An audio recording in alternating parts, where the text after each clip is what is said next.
નડિયાદમાં 2 ઇંચથી વધુ વરસાદ પડતા ખેલૈયાઓની મજા બગડી હતી અને ગરબા આયોજકો મુશ્કેલીમાં મુકાયા હતા।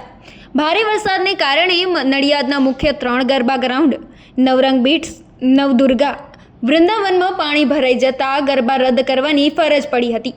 આ ત્રણેય ગરબા ગ્રાઉન્ડનું આયોજન સ્થાનિક ધારાસભ્ય પંકજ દેસાઈના દેખરેખ હેઠળ થયું હોવાથી તેમને પરિસ્થિતિની ગંભીરતા જોઈને ગરબા આયોજકો સાથે મુલાકાત કરી સમગ્ર મામલે ચર્ચા કરી હતી।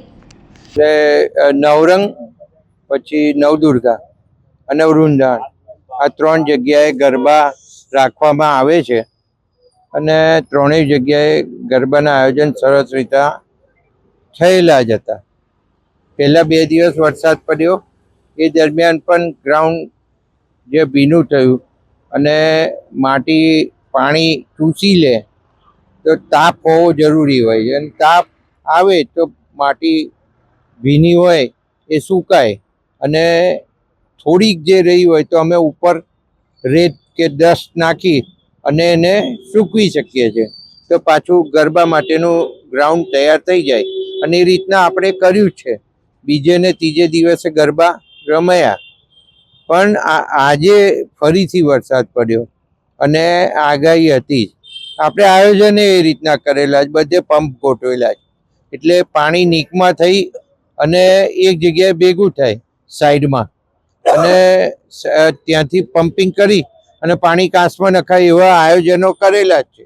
ગ્રાઉન્ડ 1 થી 1.5 ફૂટ ઊંચું રમવાનું છે જ, પણ તોય પાણી ને માટી 2 મિક્સ થાય એટલે કાદવ થવાનો એ વાત નક્કી છે।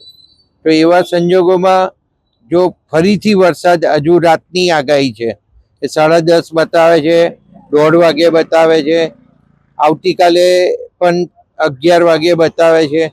તો આ જો વરસાદ પડે તો સ્વાભાવિક છે કે એ પાણી સુકાવવું મુશ્કેલ થશે અને જોડે તાપ હોવો પણ જરૂરી હોય છે।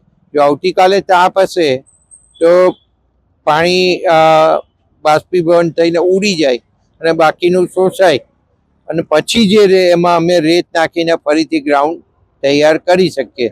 આયોજન અમારી પાસે બધા છે, પણ કાલે વરસાદ ના પડવો જોઈએ, રાતે વરસાદ ના પડવો જોઈએ, આ 2 બાબત મુખ્ય છે।